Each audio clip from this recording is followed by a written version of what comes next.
Alors on va prendre l'exemple du système alimentaire. Là, je vous ai pris juste l'exemple des grandes cultures.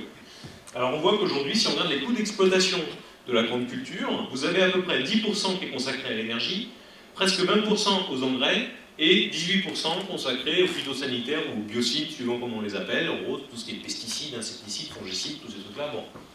Donc vous avez quasiment 50% des coûts d'exploitation de la grande culture qui sont indexés sur le prix du pétrole. Ce qui doit aussi un petit peu nous interroger sur le futur de ce type de production avec notre vocation exportatrice, à nourrir le monde, etc. Bah ouais. Après, il y a la souveraineté alimentaire, c'est-à-dire que les régions, du coup, se sont spécialisées. Donc, par exemple, ici, pour la pomme de terre, les régions qui sont en vert sont des régions qui ont plus de 80% eh bien, en termes de souveraineté alimentaire. Toutes les autres, eh bien, c'est qu'elles sont largement importatrices, c'est-à-dire qu'elles produisent beaucoup moins que ce qu'elles consomment. Donc pour le porc, visiblement en Bretagne vous êtes pas mal, ça je pense que tout le monde en France sait que le porc il vient de là. Hein.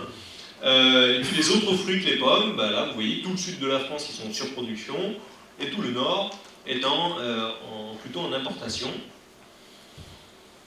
Donc voilà un autre symptôme de l'énergie pas chère, puisque le transport ne coûte rien, on peut avoir ces multiples transports qui permettent de balancer des surproductions dans le monde entier.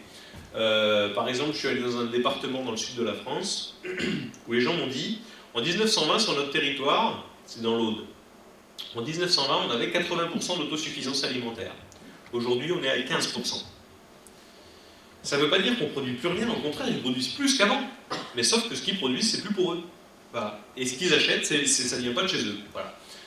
Et puis après, il y a l'industrie agroalimentaire. En l'occurrence, je reste sur mon yaourt à la fraise, hein, donc c'est une étude qui a été faite en Allemagne par une étudiante qui a essayé d'évaluer le nombre de kilomètres qui étaient parcourus par l'ensemble des composants sur le territoire pour obtenir notre pot de yaourt qui sort de l'usine. Alors, en gros, l'ensemble des composants, ça fait 9115 km pour pouvoir sortir de l'usine. Ensuite, vous avez en moyenne 668 km parcourus entre l'usine et le point de distribution. Et puis après, vous rajoutez à ça les 2500 km par an que font en voiture les consommateurs européens pour aller faire leurs courses. Et donc vous avez un bilan carbone de votre pot de yaourt absolument hallucinant. Quoi. Voilà. Et ça, c'est optimisé. Hein, soyons bien d'accord. Ça, c'est ce qui coûte le moins cher. Ça, c'est ce qui coûte le moins cher. Et donc, ça veut dire que c'est bien les transports qui coûtent le moins cher. Il vaut mieux avoir une grosse usine à l'autre bout du monde qui fait un seul produit, et où en plus les gens ne sont pas payés cher, tant qu'à faire, plutôt que d'avoir autour de chez soi plein de petits artisans qui font plein de trucs différents et qui vont permettre de composer notre pot de yaourt. Voilà. Donc ça aussi, c'est un des symptômes de l'énergie abondante et peu chère qui nous a permis d'avoir ce type d'organisation.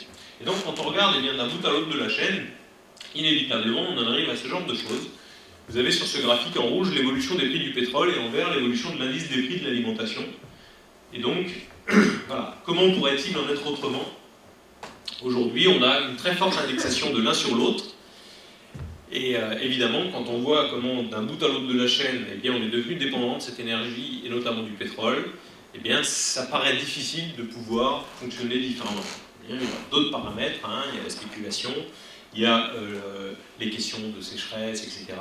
Et globalement, on voit qu'on a aujourd'hui une extrême dépendance du prix des énergies fossiles, du prix de l'alimentation par rapport à l'énergie fossile. Voilà, alors on va faire un petit peu le point sur tout ça, sur tout ce que je vous ai dit depuis le début de la conférence, en vous disant que déjà d'une part on va avoir moins d'énergie, puis qu'elle va être plus chère. Alors je ne suis pas rentré dans le détail de l'évolution des prix, on ne pourra tout voir à l'avenir. On est entré dans une phase de volatilité des prix, c'est-à-dire que si demain l'économie s'effondre, le prix du baril peut tomber à 20 $.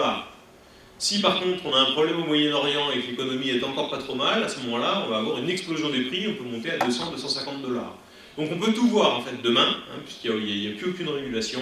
On voit bien qu'aujourd'hui, d'ailleurs, on n'y comprend plus rien, ça monte, ça descend, ça monte, ça descend. Et c'est toujours lié à l'économie. Si aujourd'hui le prix du pétrole rebaisse, c'est juste parce que c'est la récession.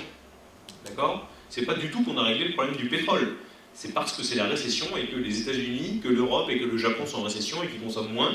Et donc forcément, ça pèse moins, ça fait moins de tension sur la production. Mais voilà, on n'a pas du tout réglé le problème. En tendance, l'énergie sera de toute façon de plus en plus chère.